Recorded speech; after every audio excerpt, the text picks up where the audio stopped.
jadikanku hamba yang berkenan selalu.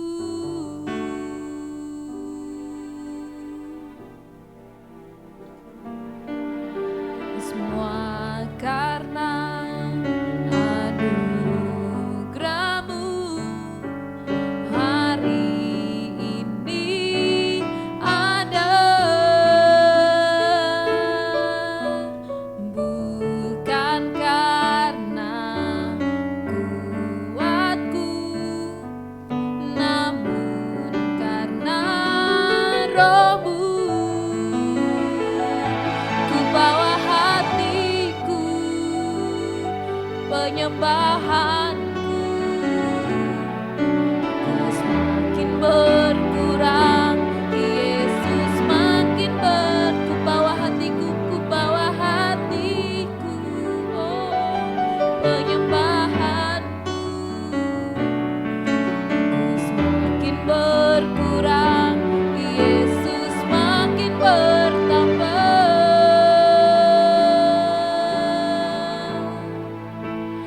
Mengikut Yesus, itulah kesukaan hatiku.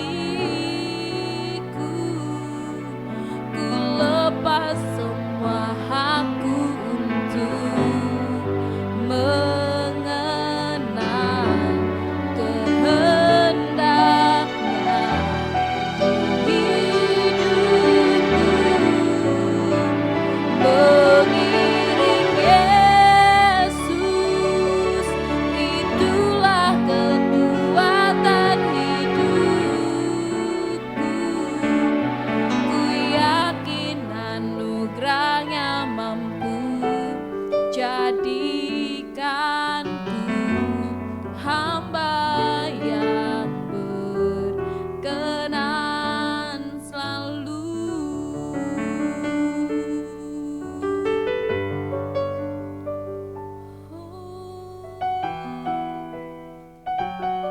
Terima kasih Tuhan,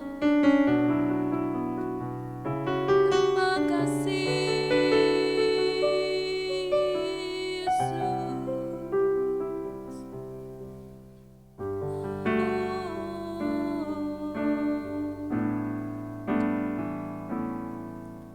Terima kasih Bapa yang baik. Ini ungkapan hati kami Tuhan, bahwa mengikut Tuhan adalah kesukaan hati kami, kekuatan hidup kami. Terima kasih Engkau selalu menyertai kami ya Bapak. Terima kasih. Dan saat ini kami siapkan hati kami untuk mendengar apa yang hendak Tuhan sampaikan bagi setiap kami. Terima kasih Bapa, di dalam nama Yesus. Haleluya. Amin. Shalom Bapak Ibu dan Saudara-saudari, kita berjumpa kembali di dalam perenungan intim dengan Allah. Bapak Ibu dan Saudara-saudari, pembacaan firman Tuhan dan renungan pada hari ini berjudul Sikap Umat Terhadap Kemuliaan Tuhan. Firman Tuhan yang akan kita pelajari bersama pada hari ini terdapat pada 2 Tawarik 6, 2 Tawarik 7, dan Mazmur 136, dengan perhatian khusus pada 2 Tawarik 7, ayatnya yang pertama sampai dengan ayatnya yang ketiga. Demikianlah firman Tuhan yang terdapat pada 2 Tawarik 7, ayatnya yang pertama sampai dengan ayatnya yang ketiga, dengan judul Api Turun dari Langit, nyanyian syukur. Setelah Salomo mengakhiri doanya, api pun turun dari langit memakan habis korban bakaran dan korban-korban sembelihan itu, dan kemuliaan Tuhan memenuhi rumah itu. Para imam tidak dapat memasuki rumah Tuhan itu karena kemuliaan Tuhan memenuhi rumah Tuhan. Ketika segenap orang Israel melihat api itu turun dan kemuliaan Tuhan meliputi rumah itu, berlututlah mereka di atas lantai dengan muka mereka sampai ke tanah, lalu sujud menyembah dan menyanyikan syukur bagi Tuhan, sebab Ia baik, bahwasannya untuk selama-lamanya kasih setianya. Bapak, Ibu, dan saudara-saudari, sebelum mempelajari paparan ini lebih jauh, ya, kita dapat mempelajari bahwa terdapat dua hal yang perlu dihayati terlebih dahulu, yakni sikap dan kemuliaan Tuhan. Sikap artinya respon terhadap sesuatu. Kemuliaan Tuhan artinya keluhuran Tuhan atau kehormatan Tuhan dan atau keagungan Tuhan. Jadi, sikap umat terhadap kemuliaan Tuhan artinya adalah respons warga jemaat terhadap kehadiran atau keluhuran atau kehormatan dan atau keagungan Tuhan dalam bait-Nya. Untuk membantu memahami 2 Tawarik 6 dan 2 Tawarik 7, kita akan mempelajari konteksnya demikian. Pada pasal 1, Salomo memohon hikmat dari Tuhan. Pasal 2 memuat persiapan-persiapan Salomo membangun bait suci. Konten pasal 3 dan 4, Salomo mendirikan bait suci dan benda-benda logam pada bait suci. Pada pasal 5, Salomo memindahkan tabut perjanjian dan kemuliaan Tuhan memenuhi bait suci. Pada pasal 6, Tuhan menepati janjinya kepada Daud dan doa Salomo, serta pada pasal 7, api turun dari langit. Sehubungan dengan turunnya kemuliaan Tuhan dalam bait suci, terdapat beberapa hal yang dilakukan. Yang pertama, Salomo berdoa dalam bait suci. Salomo berdiri di atas mimbar dan berhadapan dengan mezbah Tuhan. Ia menadahkan tangannya berlutut di hadapan seluruh warga jemaat dan menadahkan tangannya ke langit. Setelah itu, Salomo berdoa kepada Tuhan dengan beberapa komponen sebagai berikut. Pujian terhadap Tuhan, ayat 14 dan 15. Memohon pemeliharaan Tuhan atas umatnya, ayat 16 sampai dengan 18. Permohonan Salomo kepada Tuhan untuk mengabulkan doanya, ayat 19 sampai dengan 21. Doa pengakuan dosa, ayat 22 sampai dengan 23. Doa mohon pengampunan, ayat 24 sampai dengan 25. Doa mohon kemarau tidak melanda negeri, ayat 26 sampai 27. Dan doa mohon terhindar dari kelaparan, ayat 28 sampai dengan 31. Doa keselamatan bagi orang asing di negeri, ayat 32 dan 33. Doa memohon kemenangan saat berperang, ayat 32 sampai dengan 35. Mohon dikembalikan jika tertawan karena kalah perang, ayat 34 sampai dengan 39. Dan doa penyembahan dan pengampunan doa, ayat 40 sampai dengan 42. Yang kedua, kemuliaan Tuhan memenuhi bait suci. Setelah Salomo mengakhiri doanya, api pun turun dari langit, memakan habis korban bakaran dan korban-korban sembelihan itu, dan kemuliaan Tuhan memenuhi rumah itu. Pasal 7 ayat 1. Nah, ayat ini menyampaikan beberapa hal seperti kemuliaan Tuhan turun dari langit, hadirat Tuhan memenuhi bait suci, menyalakan api yang dari Tuhan sendiri, dan membakar habis semua korban persembahan yang dipersembahkan oleh para imam. Kehadiran Tuhan begitu nyata dalam kebaktian pentahbisan bait suci saat itu. Seluruh warga jemaat merasakan kehadiran Tuhan dalam bait-Nya. Seluruh warga jemaat menundukkan diri di hadapan. Mereka beribadah dengan sungguh-sungguh. Bapak, Ibu, dan saudara-saudari, apa makna yang ingin disampaikan firman Tuhan ini pada orang-orang percaya saat ini? Terdapat dua hal yang dikehendaki Tuhan dari setiap ibadah yang dilakukan. Pertama, Tuhan mengharapkan pujian dari umat-Nya. Kedua, Tuhan mengharapkan firman-Nya diperhatikan oleh setiap warga jemaat. Jika kedua hal ini dilakukan dengan kesungguhan hati, Tuhan menginginkan hadirat-Nya hadir pada setiap ibadah yang dilakukan. Yang ketiga, kemuliaan Tuhan memenuhi bait suci. Ayat 2.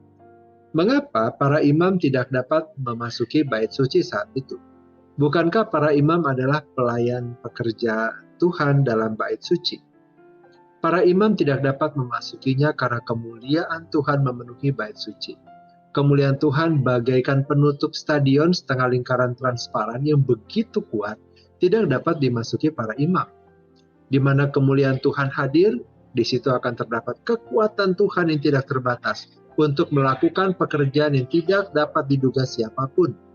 Saat Yesus Kristus, anak domba Allah yang sempurna, dikorbankan di kayu salib menjadi tebusan bagi orang berdosa, tubuh setiap orang percaya telah dikuduskan menjadi bait Allah. 1 Korintus 3 ayat 16 sampai dengan 17. Bapak, Ibu, dan saudara-saudari, setiap orang percaya yang telah ditebus oleh pengorbanan anak domba Allah, Yesus Kristus, diperkenan menjadi tempat kediaman Roh Kudusnya.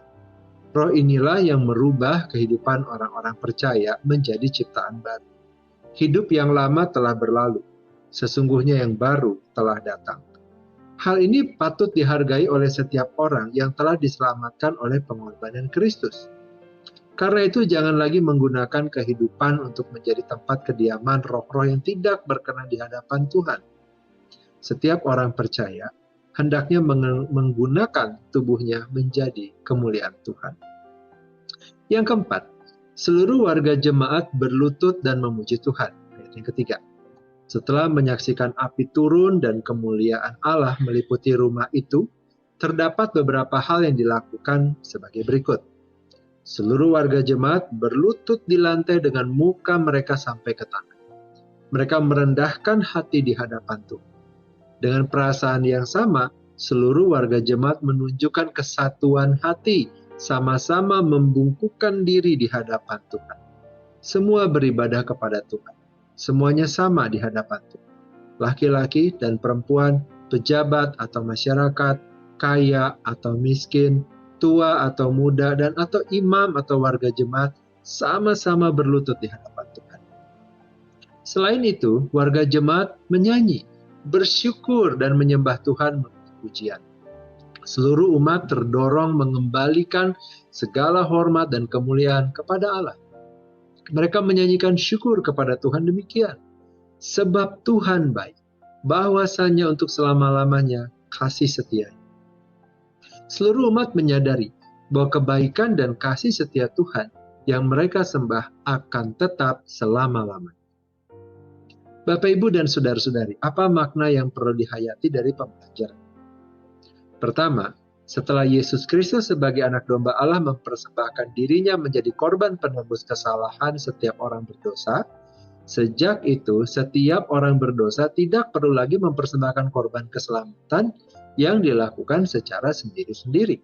Karena Yesus Kristus telah menyempurnakan semua korban keselamatan orang berdosa sepanjang zaman. Sebagai imam besar, Yesus Kristus telah membuka tabir yang terdapat dalam bait Allah untuk menghubungkan setiap orang percaya kepada Allah.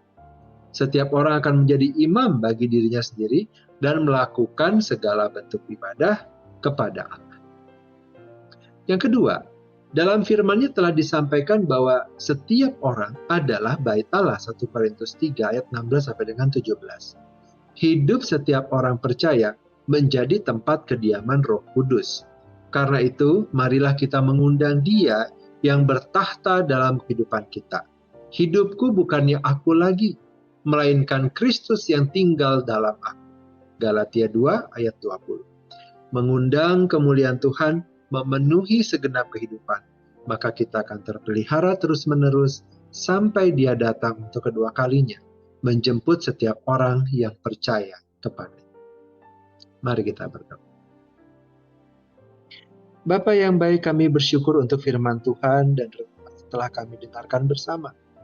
Firman Tuhan adalah pelita bagi kaki kami dan terang bagi jalan. Kami juga bersyukur karena kami telah diingatkan bahwa oleh karena kasih karunia dan anugerah Tuhan, kami juga adalah bait Allah, dan kehidupan kami adalah tempat kediaman Roh Kudus. Oleh karena itu, mampukan kami ya Tuhan untuk kami memiliki sikap yang benar terhadap kemuliaan Tuhan, menghormati dan menghargai Engkau dengan sungguh. Terima kasih Tuhan untuk anugerah yang diberikan kepada setiap kami dan keluarga kami. Terima kasih Tuhan untuk penyertaan Tuhan yang tidak akan pernah berakhir dalam hidup kami. Kini kami berdoa dan memohonkan kepadamu ya Tuhan, kiranya damai sejahtera dari Allah Bapa, cinta kasih dari Tuhan Yesus, serta persekutuan dengan Allah Roh Kudus menyertai kami sampai kedatangan Tuhan yang kedua kali. Terima kasih Bapa, di dalam nama Tuhan Yesus kami berdoa. Amin. Demikianlah pembacaan firman Tuhan dan renungan pada hari ini. Sampai bertemu kembali dalam pembacaan firman Tuhan dan renungan berikutnya. Tuhan Yesus memberkati.